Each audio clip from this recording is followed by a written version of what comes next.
భారత రూపాయి మారకం విలువ సోమవారం నాటికి ట్రేడింగ్ ప్రారంభమైన కొద్దిసేపటికే అంచనాలకు అనుగుణంగా భారీ పతనానికి గురైంది. డాలర్తో పోలిస్తే రూపాయి మారకం విలువ 90.56 వద్ద సరికొత్త ఆల్ టైమ్ కనిష్ట స్థాయికి తాకి భారత ఆర్థిక వ్యవస్థపై తీవ్ర ఒత్తిడిని సూచించింది. ట్రేడింగ్ 90.45 వద్ద ప్రారంభమైనప్పటికీ కొద్ది సమయం తర్వాతే ఈ కనిష్ట స్థాయికి చేరింది. ఆసియా దేశాల కరెన్సీలతో పోలిస్తే రూపాయి పతనం అత్యధికంగా నమోదైంది. ఈ సంవత్సరం ప్రారంభం నుండి ఇప్పటివరకు రూపాయి విలువ ఏకంగా 5.6% మేర క్షీణించింది.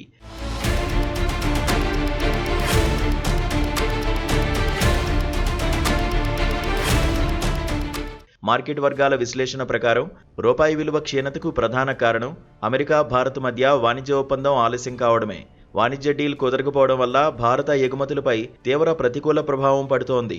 ఎగుమతుల ద్వారా వచ్చే డాలర్ల ప్రవాహం తగ్గడం వలన దేశీయ కరెన్సీపై ఒత్తిడి పెరిగి విలువ తగ్గుతోంది. ఈ వాణిజ్య ఒప్పందం త్వరగా కుదరని పక్షంలో వచ్చే నెలలో రూపాయి మారకం విలువ 91 రూపాయల స్థాయికి చేరే అవకాశం ఉందని మార్కెట్ పరిశీలకులు హెచ్చరిస్తున్నారు. రూపాయి బలహీనపడ్డానికి మరొక ముఖ్య కారణం దేశ ఆర్థిక వ్యవస్థలోకి విదేశీ పెట్టుబడుల ప్రవాహం తగ్గడం, అలాగే ఇప్పటికే ఉన్న నిధులు తరలిపోవడం.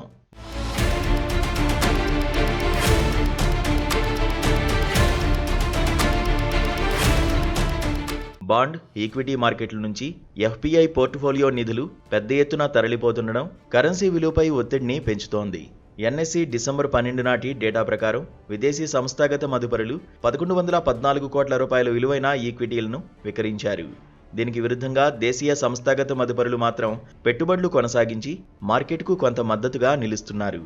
రూపాయి విలువ పతనాన్ని అరికట్టడానికి భారతీయ రిజర్వ్ బ్యాంక్ ఇప్పటికే డాలర్లను విక్రయించడం ద్వారా మార్కెట్లో జోక్యం చేసుకున్నట్లు జాతీయ మీడియా కథనాలు సూచిస్తున్నాయి. అయితే ఆర్బీఐ జోక్యం ఆశించిన మేర ప్రభావవంతంగా లేదనేది మార్కెట్ వర్గాల అభిప్రాయం. ద్రవ్యోల్బణం, గ్లోబల్ వడ్డీ రేట్ల పెరుగుదల ఒత్తిడి నేపథ్యంలో ఆర్బీఐ తన విదేశీ మారక నిల్వలను పూర్తిగా ఉపయోగించుకోలేకపోవచ్చని విశ్లేషకులు భావిస్తున్నారు.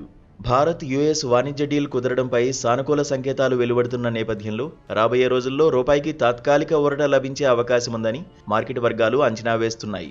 సమీప భవిష్యత్తులో డాలర్తో పోలిస్తే రూపాయి మారకం విలువ 89.50 91 మధ్య కదలాడే అవకాశముందని ఫారెక్స్ విశ్లేషకులు అంచనా వేస్తున్నారు.